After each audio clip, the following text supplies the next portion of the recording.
J'y crois pas qu'il est parti. Pourtant, il est là devant moi, j'y crois pas. J'entends toujours ses rires, ces bêtises qu'il racontait. Et là, maintenant, vous pourrez plus l'entendre, ça.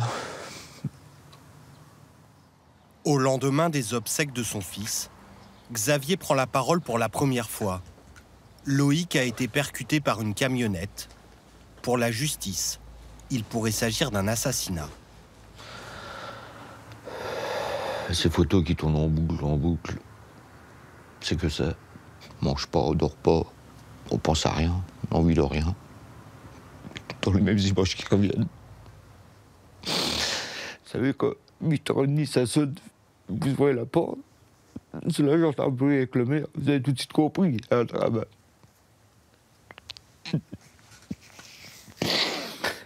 Pas besoin de réfléchir à 50 fois, ça.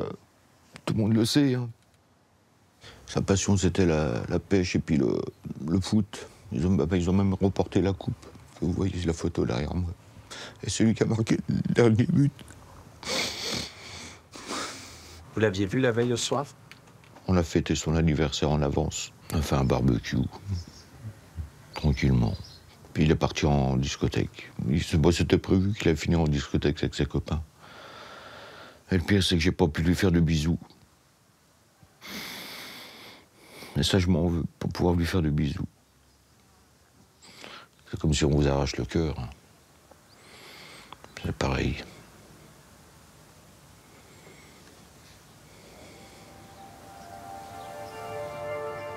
À Sorcy-Saint-Martin, un village de 1200 habitants dans la Meuse, tout le monde connaissait Loïc.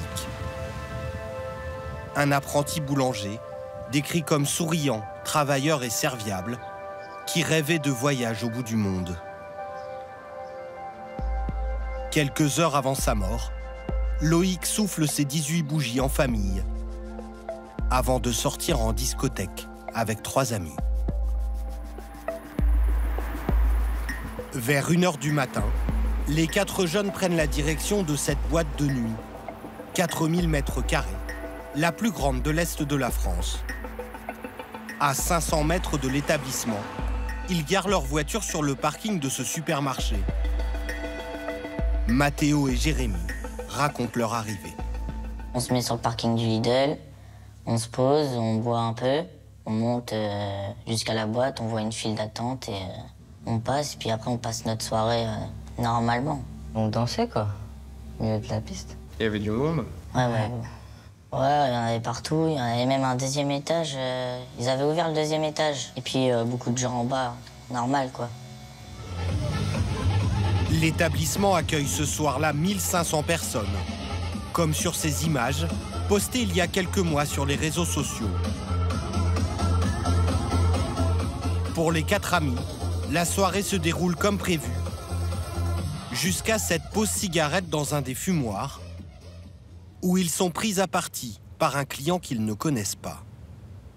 Il a commencé à nous embrouiller parce que il y avait un de nous, il fumait. Et sans faire exprès, il lui a raclé le coude avec la cigarette. Et c'est parti de ça. Après, il a commencé à nous insulter et tout, faire des menaces. Qu'est-ce qu'il vous a dit? Rendez-vous au Lidl. Et je vous prends vous 4 et je vous démonte, quoi, vous 4. Ouais, voilà. Est-ce que ça trotte dans votre tête pendant la soirée ou après? Oh non, non, 2 minutes, tout, même pas 1 minute. On ressort, hop, on avait déjà oublié, on est reparti faire la fête, nous. Nous, on n'est pas là pour s'affronter avec les gens, on est là pour profiter. Vers 5h30 du matin, les 4 amis quittent les lieux. Ils prennent à pied la direction du parking du supermarché. Il fait nuit noire. On marche tranquillement. Et moi, je me rappelle que j'avais dit qu'on reviendrait ici parce qu'on avait passé une bonne soirée, ils avaient tout suivi. On rigolait, quoi. On parle, on rigole, tout ce qui est normal, quoi. Et après, j'entends juste la voiture et j'étais déjà sur le trottoir. Le temps de se tourner, on a le temps de même pas de bouger tellement ils étaient rapides.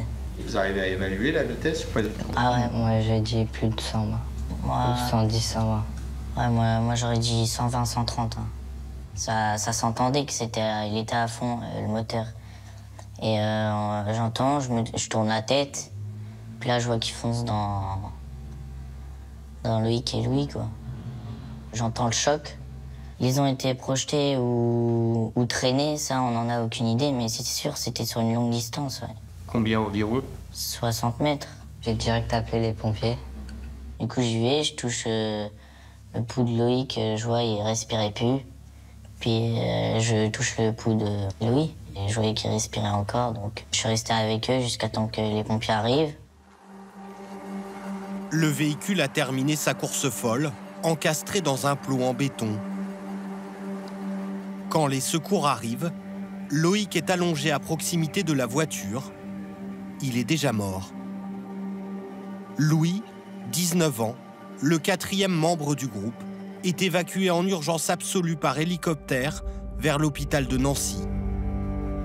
Vertèbres fracturées, traumatisme crânien, lésions cérébrales. Il passera 10 jours dans le coma. Mais Loïc et Louis ne sont pas les seules victimes.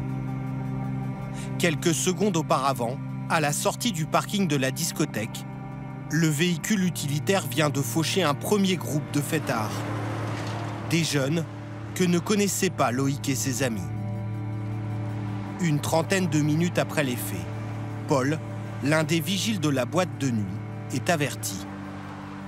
Il atteint rapidement le lieu de cette première collision. Quand j'arrive, le premier truc que je constate, c'est qu'il y avait une voiture de gendarme là, il y avait un camion de pompiers présent, le jeune qui a été percuté juste là au sol. Je lui demande ce qui s'est passé. Il me parle de la bagarre qui a eu lieu peu de temps avant, quoi. C'est une bagarre entre qui et qui, du coup? Entre les jeunes qui ont été fauchés sur le premier lieu de l'impact et les 2 ou 3 protagonistes qui étaient dans le véhicule. Ils ont gagné la bataille, pensaient que c'était terminé. Ils repartent tranquillement pour rentrer chez eux parce que c'est des jeunes de charme. Hein. Arrivés à ce niveau-là ou un peu avant, ils se rendent compte que la voiture arrive à fond de caisse sur eux et veut les atteindre, quoi. Ce que me raconte ce jeune, c'est que d'après lui, la voiture qui les fauche, c'est clairement une vengeance suite à la bagarre que ceux qui étaient dans la camionnette avaient perdu, quoi, entre guillemets. Salut tout le monde, je vous fais cette petite vidéo parce que je voulais partager mon ressenti par rapport à l'accident qui s'est passé à Charmes dans les Vosges. 2 jours après le drame, une des victimes de cette première collision témoigne sur les réseaux sociaux. Faire des vidéos comme ça. On a été les premiers à être fauchés. Donc quand je me suis retournée, j'ai pas eu le temps d'esquiver la voiture. Ça veut dire que je l'ai vue me foncer dessus et elle m'a tapé tout le côté droit du corps en fait. Donc j'ai perdu connaissance directement après. Donc je m'en sors avec une double fracture au bras. Donc ils m'ont mis des plaques en métal, etc. J'ai fait des opérations pour l'instant.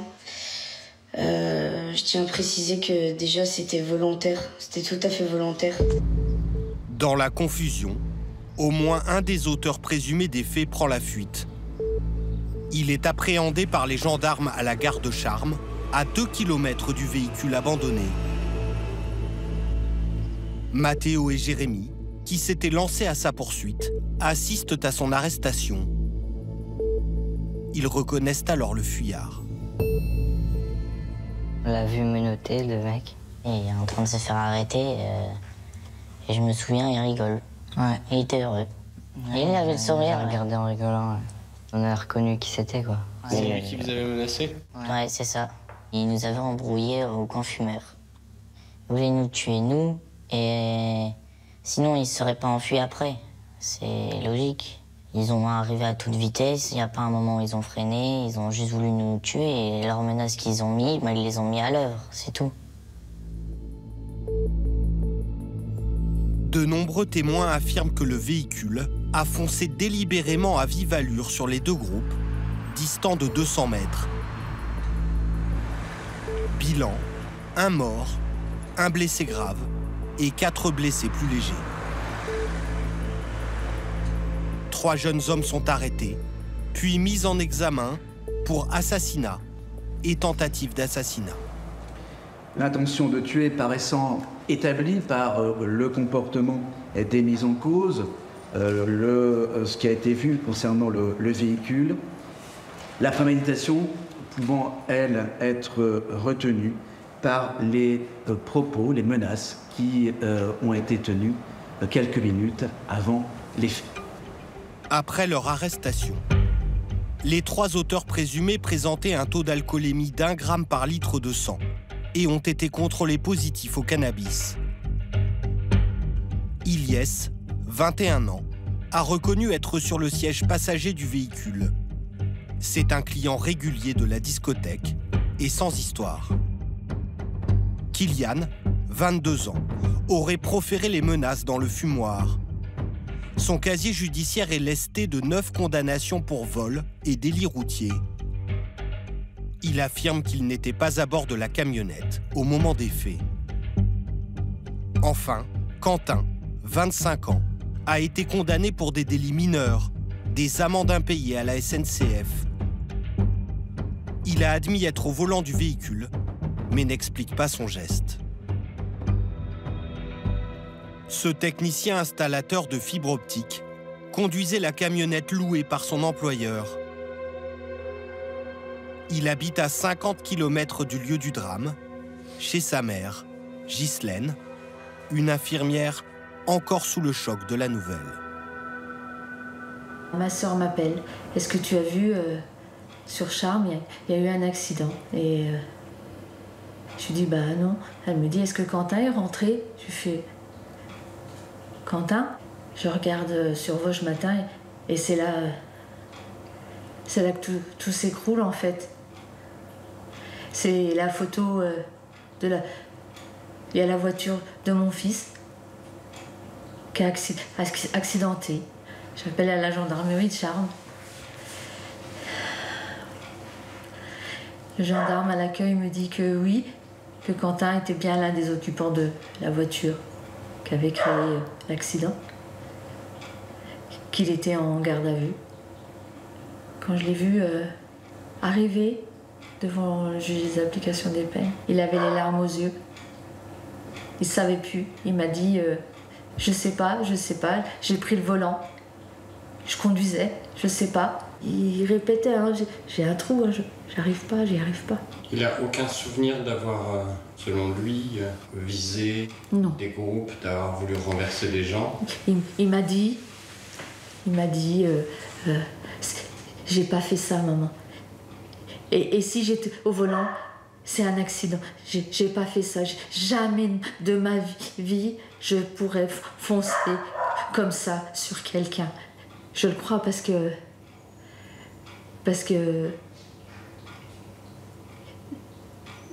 c'est pas un violon. C'est pas un assassin. Il me dit, tu sais, j'ai mes doigts, j'ai mes jambes, je suis là, mais j'ai quand même tué quelqu'un si c'est moi qui conduisais. J'ai dit oui. C'est un accident grave, mais c'est pas un assassin. Pour Xavier, le père de Loïc, son fils a été délibérément fauché ce matin-là. Le procureur a bien dit assassinat, non accident. Excusez-moi, on ne peut pas parler d'accident quand une personne percute 2 fois la foule à 200 mètres de distance. Vous faites une bêtise, vous arrêtez tout de suite. Pour rentrer dans un poteau, vous n'allez pas continuer pour rentrer dans le 2e poteau. Mais là, assassinat. Et là, ça passe pas. C'est assassinat, non. Que la justice fasse son travail pour mon fils. Accident ou vengeance fatale. Les 3 mis en examen sont présumés innocents. Ils encourent la réclusion criminelle à perpétuité.